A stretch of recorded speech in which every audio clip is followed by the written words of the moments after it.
So we're joined today by Adrian Whitaker of QUT. Adrian is the Associate Director of Learning Environments at QUT. Adrian, thanks for joining us today. Thank you for having me, Neil. My pleasure to be here. If you could maybe just start by just telling us a little bit about yourself. You have a similar accent to mine, although not regionally perfect. No. But we are from the same motherland. But yeah, how did you find yourself in Australia, I guess, and doing the job that you're doing right now at QUT? Yes. Okay. Well, as with many things in life, purely accidental. I found myself in Australia because of a girl. That's often the way. Yeah, same. Yep. That's how things pan out. How I came to do this job, that's almost as accidental, actually. The first part of my career, I was a school teacher. Right. So I trained as a secondary teacher and ended up teaching primary. And then this was a time in the UK where the government was putting money into IT. They wanted internet and computers in schools. And so in my school, I was actually the IT coordinator, which is the curriculum head for that subject. So that's about policy and lesson plans and all that, those teaching activities. And what sort of year would that have been then? That would have been, between 95. Right. So that's the forefront of IT really coming in. In education, yes. Yeah. I mean, when in my university, I never went near a computer. And even for my postgrad certain teaching, it was still, here's a new thing, how can we use these in education? What are we going to do with them? We actually got a donation, and we decided that we were going to do a whole load of work ourselves. So imagine a greenfield site. We did have a suite of 6 computers just centrally that nobody ever used, and we decided we were going to spread them out. So network infrastructure, internet access. I learned a whole load about how operating systems work and domains and all that kind of IT goodness, and basically installed that over one summer as a project activity. So I did that. You obviously learn a lot about technology doing that. The downside of doing that is because you have done it and you've learned something, now you're the IT support in school, because we didn't have any IT guys. So, I often had a stream of kids at my door going, Mrs. So-and-so can't print, can you help? And you go, I can't really, I'm in the middle of teaching myself. So you kind of learn people's common problems and learn ways to try and automate them or make your system efficient that they don't occur. And then when we came to Australia, I was simply applying for teaching roles, and I thought I'd try my hand at IT roles to see if I could scam my way into a job. Did a practical test in one job and got it at QUT. Wow! Yeah. So was that a plan, or was it more sort of serendipity took over, or It was completely serendipitous. I've got no IT background per se. Although I found out years later, my mother was a school teacher, so I thought. Right. But before she was a school teacher, she was a programmer for Ferranti in Manchester. Wow. So there was an IT background in my family that I wasn't aware of. Yeah. There you go, genetic. It's yes, genetically must passed be, down. The skills are in there. So that's so I guess transitioning then from education to still being within education, but very much more at the forefront of the technology that drives certain the modern workplace and the workspace and education space. Yeah. Was that something that sort of came naturally to you, that because you'd experienced it yourself and you'd seen the flaws in the system? I think, my passion is education. So even though I've worked in technology for a long time, I still see it as a means to an end. It's not a tool in and of itself that is going to solve your problems. You have to know what you're going to do with it. And I think my experience in school with people not being able to do what they wanted to do because of lack of knowledge or lack of training or lack of functionality, it really impressed upon me that you need to make this as easy for your customer, if you want to call them that, or your client or your colleague, whoever it is, as possible. And the way that you deliver your technology is not technology for technology's sake, but to enable somebody else to do something that they want to do. And that has remained a strong focus for me and still is today. I couldn't agree more. I think that the more people I talk to, and being fairly new into AV myself, there does seem to be a certain group that still very much does see it as a function, not a service. So you immediately called the end user a customer. That's how we see it as well at Innomate. We always talk about human experiences and long live the user, because we're kind of nerdy and we like Tron. But it's our philosophy, right? And that's I think why we get on so well with people like yourself as our own customers, because we all see the people that sit in these fabulous spaces as ultimately the end user and therefore the customer. So we service them, right? Yeah, so absolutely. that sounds like your philosophy as well. Look, completely is. And I think I also have in mind that, your student experience and your academic experience tends to rely these days a lot on the technology in the space. If that's not working, or if they don't understand it, or if it's overly complex, or any one of a multitude of reasons, you can't get the hour back. You're scheduled for that shoot on 11 o'clock on Wednesday morning, and that's it. You can't go back and redo because something fell over. So it's really important to understand actually the outcomes of what you're trying to achieve.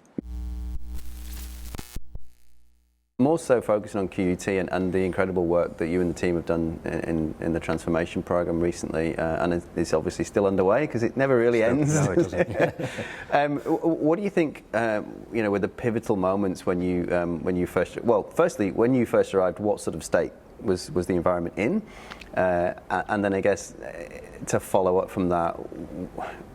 What was ringing the most alarm bells? Was it the technology? Was it the ecosystem? Was it, hey, we need some software to solve these problems? So in my prior role to this one, I was looking after computer labs. So again, focus on delivering software for tutorials and students to use, and that's all very standardized. Yeah. We used standardized tools, which are familiar to anybody who works in kind of desktop IT land, and it generally just works. So it doesn't matter if you have one PC or if you've got 15,000, whichever, you can scale.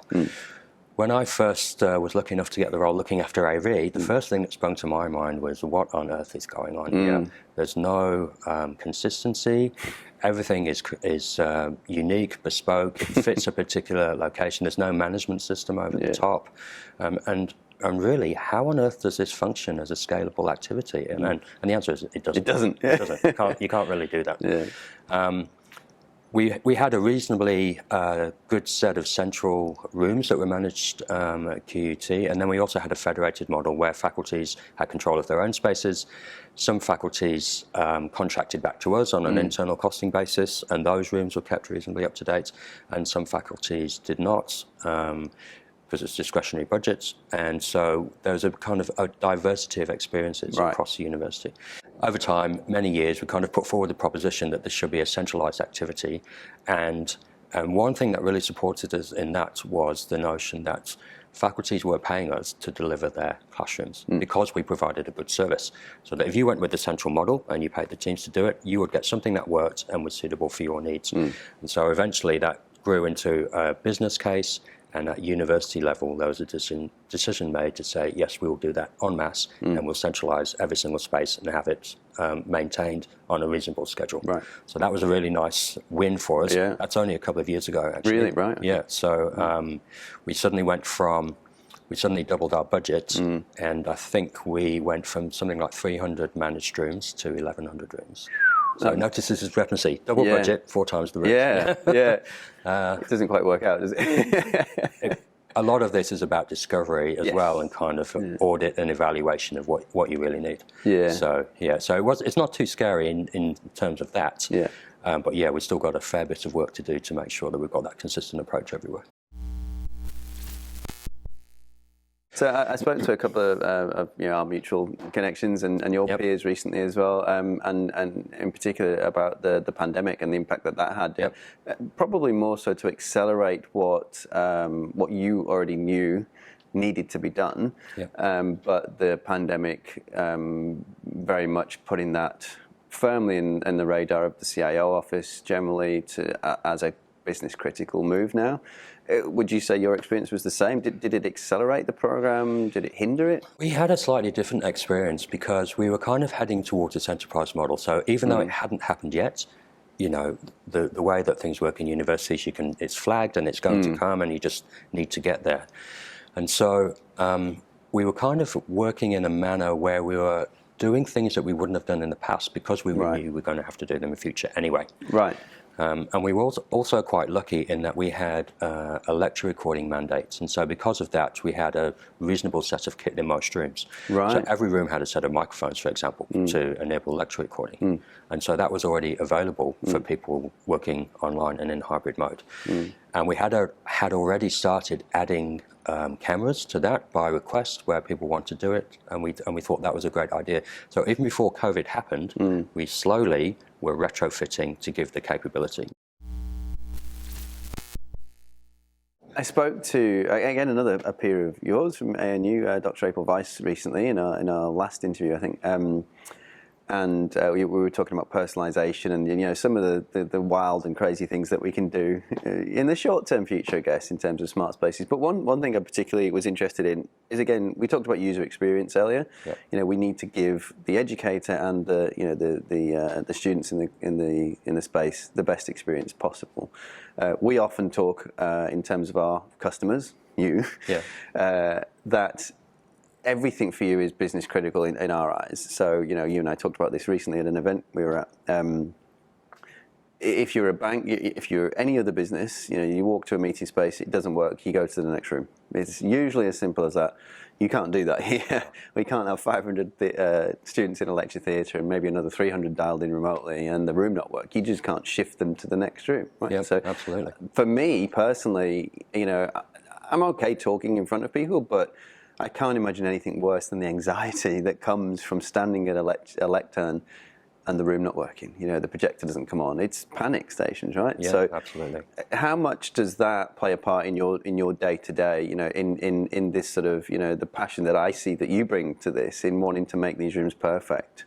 And again, not to start to talk about Innomesh, but the automation that we're obviously heading towards, where does that sit on the priorities, I guess, for you and your team? I think one of the things that people want is consistency. Yeah. And what we try and do is we have a consistent user interface across the whole university. So no matter whether you're in a large lecture theatre like this or even in a very small flat floor classroom, you get the same interface. So there might be a couple of extra buttons if you have more projectors or more sources into your system, but it's familiar. And that takes away a lot of the anxiety because people know they can go into any room and it will be the same.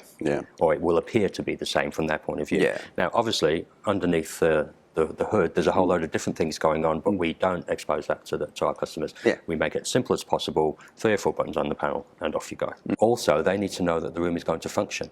So they can be familiar with it, but if it's not working, then they're not sure about what to do next. And so with the automation side of particularly Innomate, we know that we can say we can take a room down at 4 o'clock in the morning, it will come back up, it will self-test, and then if it's a problem, it will send a notice to our AV support guys who can go and visit the room, perhaps remediate themselves, or maybe escalate, and all that can happen before anybody gets into the room to teach. So it's a proactive response now, rather than a reactive response of somebody in the room calling up going, how do I do X? I mean, that's huge. We talk about 5 nines in technology, for your systems, how much uptime you want in a year. You don't tend to have to do that in a learning environment, but you have a greater pressure during teaching. You have to be 100%.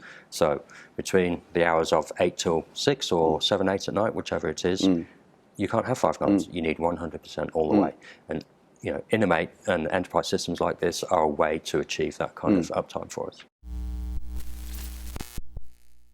So AV transformation, room migrations, it's never a quick thing. How far into QUT's journey are we right now? We've just finished our 2nd year. We're into our 3rd year.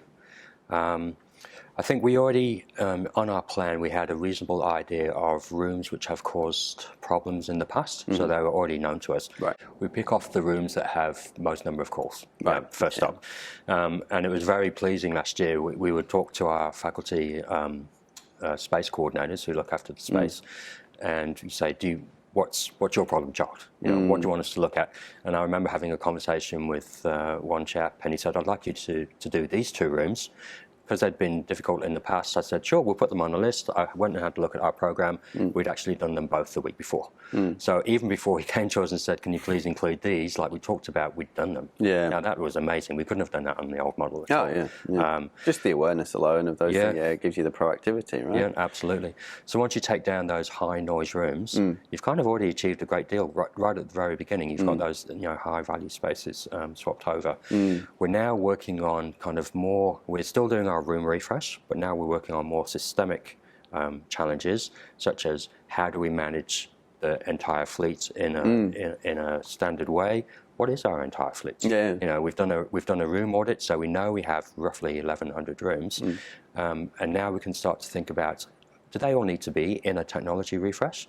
Just because somebody installed a piece of kit 15 years ago and it's not very good anymore, is that room fit for purpose? Is anybody going into it? Can we strike that one from the list and say we've now got a core set of rooms which we're going to maintain? Yeah. Definitely. So we're kind of moving. We've got the refreshment program down. We know what we're going to do, and we can look about 18 months to 2 years ahead in that, which is fantastic for us. And we still have enough flexibility so that when we get odd requests or rooms, we still find rooms we don't know about. We still get requests from spaces that are labbed somewhere that we've never heard of, and it's like, oh, okay, well, let's bring that one up the list. I've heard this before as well. It fascinates me that we've got a room that we didn't know existed. I love that. Yeah. Faculty space, faculty managed. We've never had any kind of interaction with it, but now we're centralised. They kind of pop out of the woodwork every now and then. I'm always interested to see what AV support teams on the ground think of this new, the new way of doing things now with software as a service, enabling a lot more reactive and proactive support. Do they find it concerning that it's quieter, or are they more comfortable in that they can focus on the actual priority issues? I think in the beginning, because it's an unknown system, it would be fair to say there's a little trepidation. People don't know what it means. They don't know what it's going to mean for them particularly. And there's often can be a concern that it means they don't need a person to go and do something because the system will automatically do it. What we want to be able to do is to do kind of automate the low value work. Yeah. So we know that if we do the automation, we have rooms reboot, and then we get a green signal across the board. Those guys can focus on some of the more time-intensive activities that still exist, but they don't have enough hours in the day to be able to, For sure, yeah. to do those things. So those are things like training, like setting up for particular purposes, like assisting in, high-value activities to the university, rather than walking 10 minutes across campus to go and push a button because the person in the room didn't know how the projector on. Yeah. So certainly there's some kind of, not a fear of the unknown, but a curiosity and maybe awareness that things are changing. But what I see for them is just a much more interesting, a much more value-focused day. I mean, again, we work in the world of technology, but this is all about the people using the technology. Yeah. And when you're going and fixing and hauling a box out of a rack or doing a hardware fix, yes, you might need to do that every now and then, but your real high-value stuff is an engagement with people, enabling them to do what they want to do. Obviously everyone likes less alarms, right? And alarm fatigue is a very real thing. Yes, obviously, absolutely. it's been proven in commercial air transport. You don't have constant noises because the pilots will start to ignore it, and that's dangerous. Yeah. So what effect has that had on the teams? I think that's generally really valuable. Generally, you want the confidence that the system is going to tell you when there's something serious. A real thing, So you'll note that when you have automated systems and alerts going off, you get exactly that, alert fatigue, and you do start to ignore it. Once you get the balance right, though, you know that if it goes off, you do need to pay attention and go and look at it. And equally, you're relaxed when nothing is happening, because you know that your systems are working and that you don't need to keep constantly looking at it and worrying about it. I remember sitting in a team meeting with some colleagues very long time ago, and we were talking about, this was in kind of a client support role, and one of my colleagues was saying, well, we've done X numbers of jobs. And I was going, well, in my area, we've only done this numbers of jobs. And he was saying, well, my way's better because we're doing more work than you. I'm going, no, you've got that we've wrong. arranged the system so that we don't need to go and do a number of jobs. So we'll do the help, but we don't need to do the fault fixing. And that's the way it should be going. In an ideal world, there would be no requests because everybody would understand the system, there would be no faults, and it would all just work.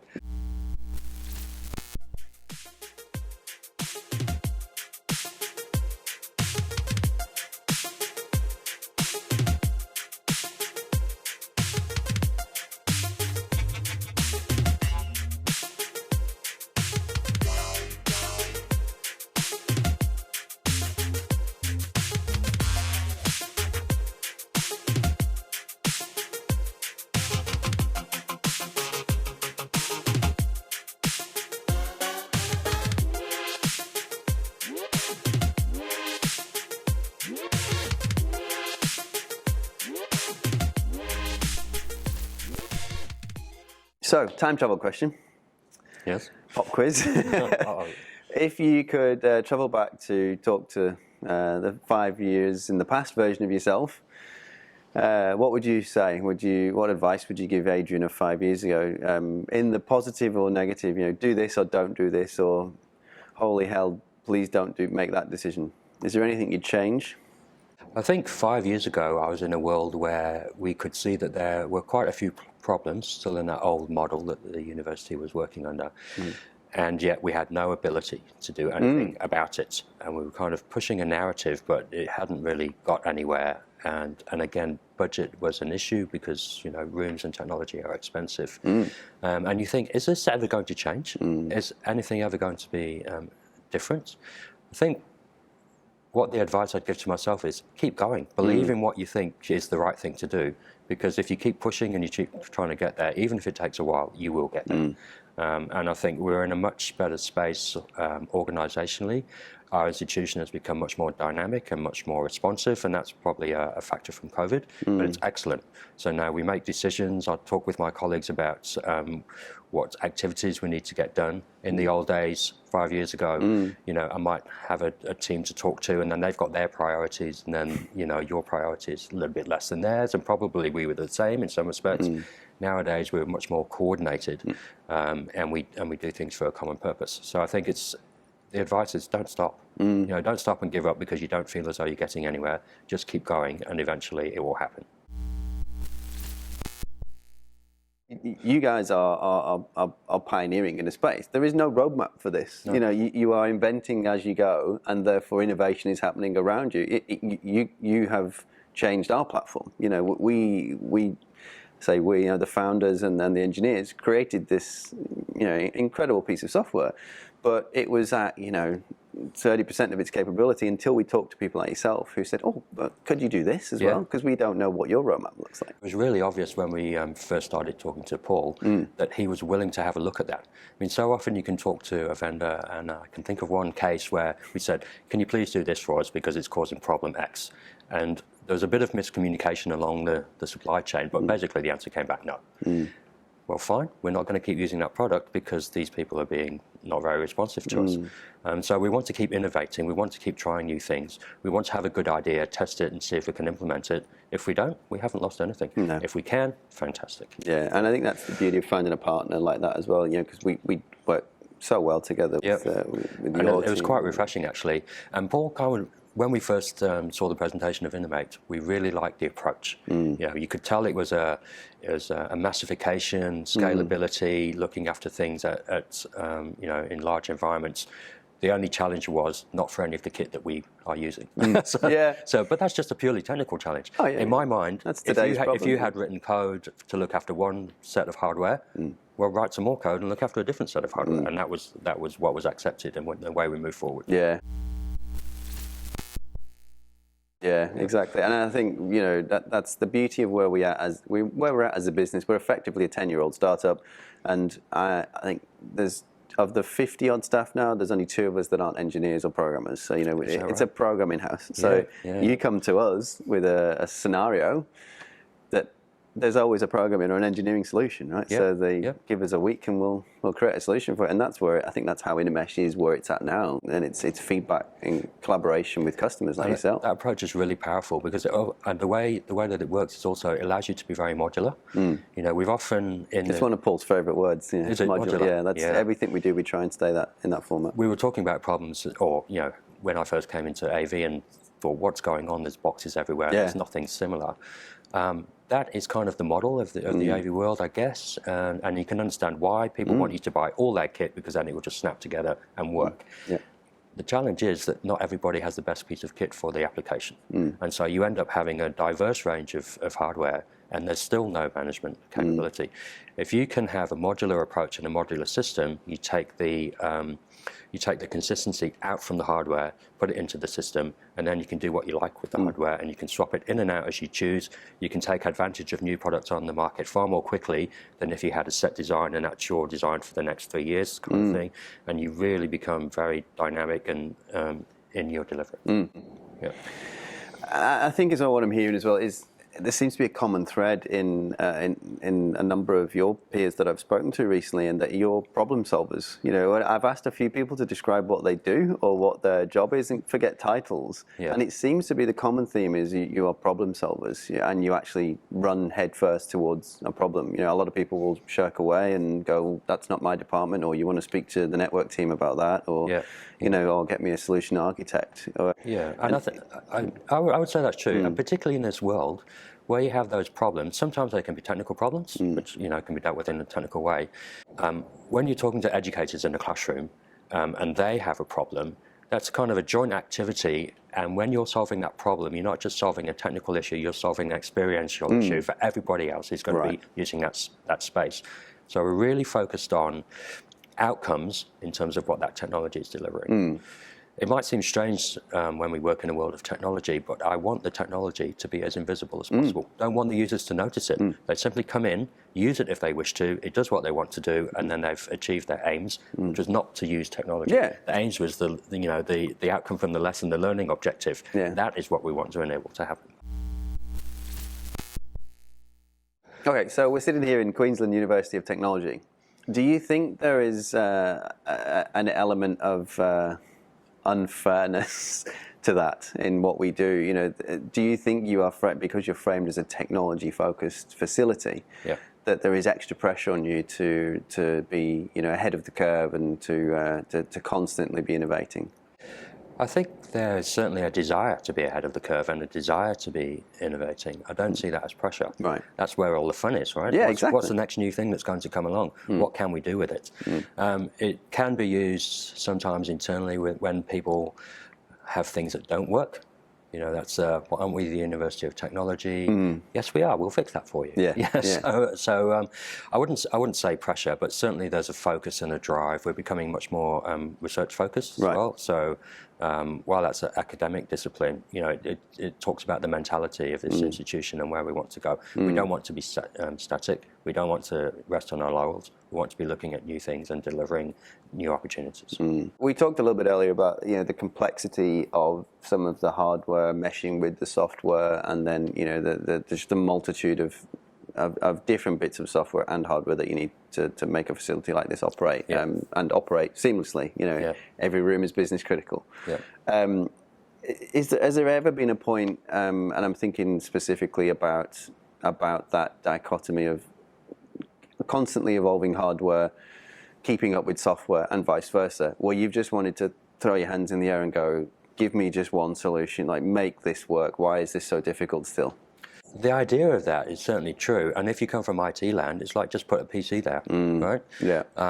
Because that does everything we need to do it in every other scenario. Why do we need all this configuration? Until you get to understand exactly what you're doing with moving signal around, and then you understand why a PC is not the answer. If you had a powerful enough device with enough dedicated code, firmware running on it, you could do it in one box. I think it really comes down to economics. How viable is that device that does everything that people want to do? Probably not very viable, because you look at the cost of space, it's tens of thousands of dollars.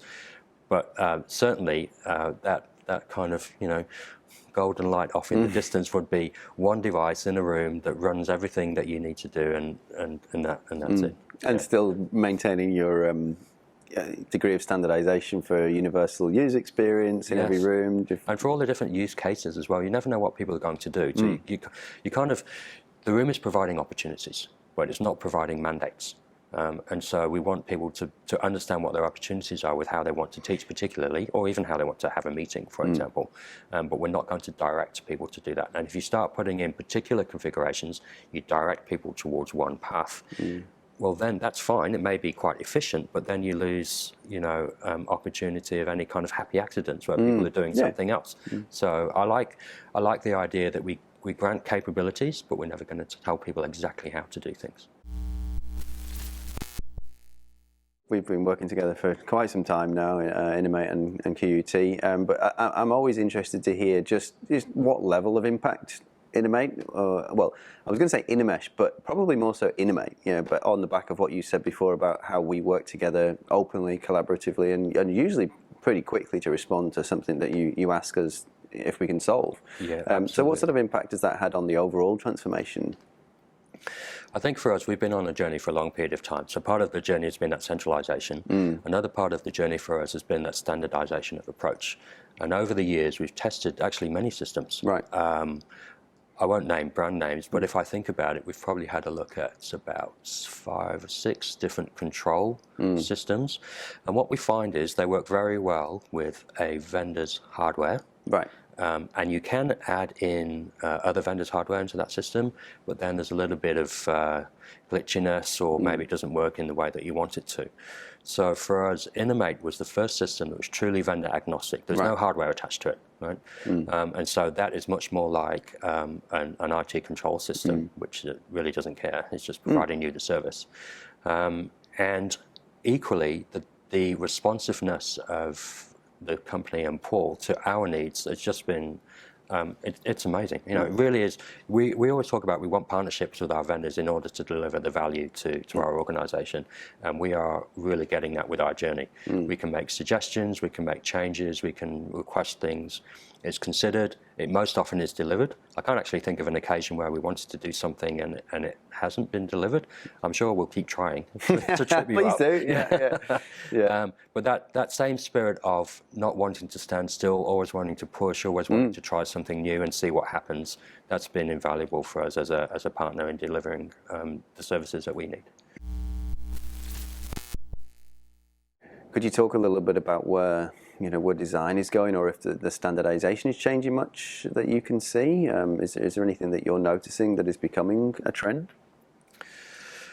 In education space, I think there's a gradual move. We've obviously gone a long way from the old kind of chalk and talk didactic approach we had in classrooms. So from a technology point of view, the old overhead projector, conceptually that to a modern room with a projector and PowerPoint onto the wall, it's conceptually the same. Nothing's changed there. And then we kind of move into more of the collaborative approaches, and research shows that people learn better when they're with their peers, for example. That's been known in primary schools for a very long period of time, and then gradually moved its way up into the tertiary sector.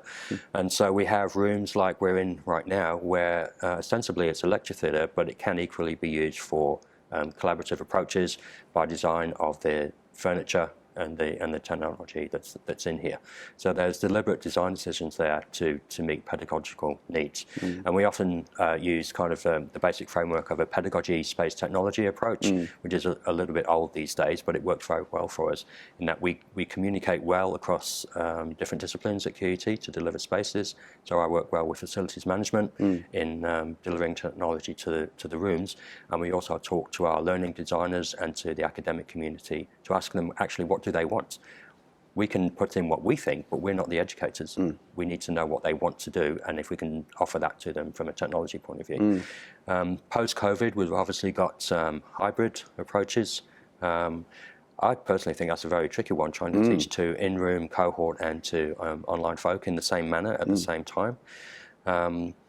We're building online-only studios, so we have a few of those around the place now. So instead of trying to do that kind of mixed mode, this is one person in a room, maybe with a helper, and they're only addressing the people online. So there are dedicated spaces and technology for that too. We're kind of talking more about, I'm not sure of the proper word for it, it's a dual mode. So not hybrid in terms of one delivery to online and in the room, but maybe again, I don't really know this, but perhaps a kind of more of a team teaching approach where you have a person in the room, engaging people in the room, engaging people online. Then perhaps you move to your group work, and there might be slightly different activities or slightly different groups for people online than there are those in the room. And then bringing back in your plenary for, making sure that you've understood your learning objectives. Those kind of approaches, once they're formalized, they will dictate the kind of technology that we're putting in the space. This is a lot of discussion. No firm approach on that one yet, but it's kind of interesting to see. The pedagogy should be driving the technology, not the other way around. For an organisation, any organisation really, not necessarily as complex as an education facility or of this scale, that's about to begin an AV transformation, what would be the first thing you'd advise or tell them to look out for? If you're going to go down this path, I think there's perception sometimes that it's kind of commodity. It's a facility. There's nothing in that space. Just put something in, and then it will just work, right?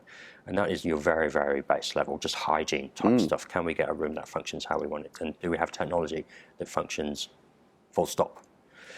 But what you really want to be thinking about, I think, is you want to be engaging with your stakeholders for whatever business you're in. Some of those studio spaces I've talked about earlier, they were prototyped with the academics who were going to be using them, and we swapped and changed. So we didn't get it right first time. And we also didn't think about some of the things that the academics are thinking about. So you have to have that process of engagement and a willingness to listen and a willingness to take positive criticism on board and adjust your approach to meet the needs of your clients. Yeah. That's then when you start getting rooms which are usable and people understand how they work and are familiar with them. From a large organisational point of view, that approach has to be scalable, because you can do that quite easily and in a couple of spaces and give people bespoke solutions. If you can't scale that, if you can't manage it, if you can't look after it, you're only going to have a solution for a year, couple of years, and then things start to break, and then you're going to be right back where you were before. But now you have more people annoyed because they were using them, whereas in the previous one they didn't have an option. And so that kind of, you need your engagement, and you really do need to understand your budgets. This can be expensive. One of the things I haven't talked about too much, but is what we are hoping to achieve with some of Innomate, is to actually cut down our fleet through knowing what our utilisation is. So if we say we have 1,100 rooms, do we actually need to replace that? Once we start looking at utilisation, maybe we can cut that back to a core of maybe 700 or 800. That's a significant saving. Oh, yeah. Or maybe we can say that, do you know what? In that old building over there, nobody likes that lecture theatre. Let's just get rid of that. And we don't need to refresh it either from a technology point of view or from a building point of view. That's millions of dollars saved. So if we can get some of those deep insights and analytics from the system, that's what you want people to be looking for. You want them to be able to have a system which is useful now, meets people's needs, scalable and looked afterable, and in the long term, you can sustain. Yeah. Obviously at QUT we've got a range of beautiful spaces that we could have chosen to sit and talk in today. We chose this one for a number of different reasons. We walked into a room earlier this morning that we were considering doing this interview with yourself in, and very quickly changed our minds because there was a very noticeable, fairly loud whistle in the room, right? So that's not unique to QUT, it's not unique to any facility. There are rooms with gremlins, there are rooms with known issues. My question, I guess, is, we tried to put ourselves in, well, myself and Jeff, our producer for today, we tried to put ourselves in the mindset of, it was immediately a no from us because we just couldn't put up with that noise in the background for recording. But from an educator's perspective, got to be frustrating as well. For some, from a student's perspective, I'm sure there is a high percentage of students who would, I know I couldn't sit in that room and concentrate for probably more than 10 or 15 minutes. Yeah. My question for you then would be, from somebody who was trying to, get as close to perfection from a room experience or a space experience as possible through technology and user experience, how frustrating is that's, something that, potentially sits outside of your control? Because, we might be looking at facilities management, not necessarily in QUT's perspective. Every university has a different framework, a different ecosystem for who controls what parts of the room. How frustrating is that for you? Because we're trying to get to the perfect state for a user space, a user experience in a space. We are trying to get to a perfect state, and perfection is very, very difficult to achieve. And I think the room that we're talking about was in the past a steeply tiered concrete lecture theatre. Yeah, which you can tell as soon as you walk in, right? Part of the old world. Yeah. And there's been kind of a great renovation in that space, and it's now the reason we chose it in the first place because it's such a lovely space. It's beautiful, yeah. Nice wood, very quiet otherwise, apart from the whistle, like it's a dead room. And then we often find students in that space because they choose to go and sit there because it's a very pleasant place. It does have a very nice vibe to it, yeah. Group work. So if there's an issue that is kind of, might be disruptive, we have to think about, is this space worse than it was before? Is it so bad that we can't do anything with it? And the answer is no. That space is far better than it was before. The renovation has made a huge improvement, and it's a great space to be in. And the other thing that we would take note of is, for our recording purposes today, yes, you don't want background noise, so yes, that's disruptive. If you have a room full of people and they're talking, for example, so there's a class of, 36, maybe goes in there, maybe in the 40s, is the whistle going to be as noticeable? And what I would hope would happen, if we had people in a space and they had any kind of issue with that space, they would log a request to get something looked at. This was going to be my next question, yeah. And so I'm not aware of any jobs or incidents logged from that room through people saying that we have a problem with the aircon. I'm not saying there haven't been, but I'm just not aware of it. And we would know. And what would happen in that case would say, we would be able to say, look, there's an issue, we would go and check it out. When you first told me, I thought it was some kind of feedback coming through the system, so I was like, right, well, because we immediately go to AV mode, right? Yeah.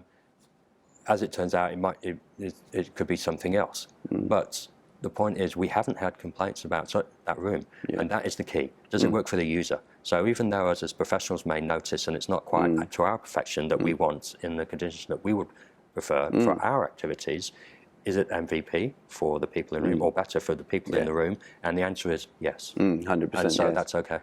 We don't have to have perfection. We want to move towards it. Perfection is very, very expensive. And if we can provide something that meets the requirements and isn't perfect, that's still all right.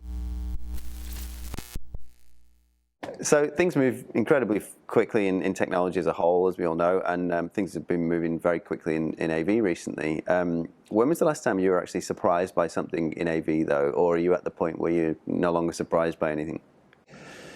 I think as an industry, coming from IT, where you're used to the software world, AV, and I'm not an expert, as I keep repeating, moves a little bit more slowly.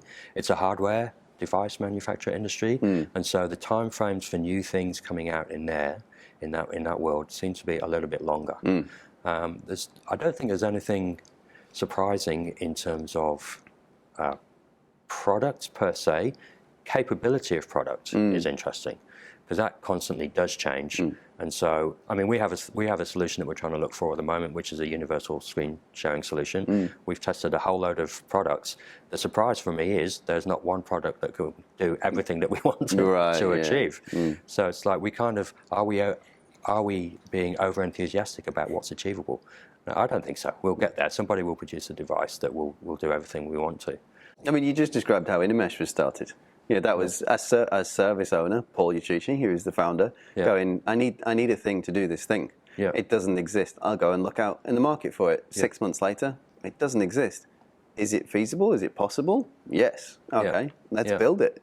And I feel like that's what you're describing, with the universal screen sharing experience. It feels like it's not beyond the realms of capability of what we could do right now. And I think there are lots of people who are very, very close. There's just no magic product. If someone makes a magic product, I'm happy to be very surprised. That would be great. We can't leave this conversation without talking about AI. Right? It's everywhere. It fascinates me. I get extremely nerdy about it and go off on incredible rabbit holes and get lost in YouTube videos for hours when I should be sleeping. I, for one, and I've said this before in previous episodes, I, for one, welcome our AI overlords when they arrive, just in case they're listening. If AI overnight becomes sentient, and therefore AV becomes sentient, you walk into work tomorrow morning, what's the first thing it says to you? Here we go again. I don't know. Here we go again. I've had a range of brilliant answers. The general answer is usually something like that. Here we go again, or please, for the love of God, unplug me, or get me out of here. Please turn me off. But it's fascinating, isn't it? Because then you start to take that back to the user experience, because we think we know what we want as humans, but we're now at that convergence of, do we actually know better than the data will show us? Because we can often misinterpret data because we've got so much of it now. We are led by this data bias that we're starting to see because we're looking at trends, but we've created those false trends. I think with the promise of AI, it's very exciting. we don't really have AI. What we do have is large language models. Correct, Which yeah. are, lots of fun, and they can be useful to us. I dabble a little bit in Python just to keep my brain active. I'm not very good at it, but every now and then I get stuck and I ask, GPT-4 to write some code for me. And then you look at it and you go, that doesn't actually work. And so without that kind of review or, oversight, if you know about the topic, then you can tell that that's not suitable and it's not a good response. If you don't know about the topic, you have no way of knowing whether that's a suitable response or not. So even though AI has a lot of promise, there still needs to be a large amount of critical thinking about what it's producing to see what it's giving you and to see if that then works for you in the real world. So yeah, it's very exciting.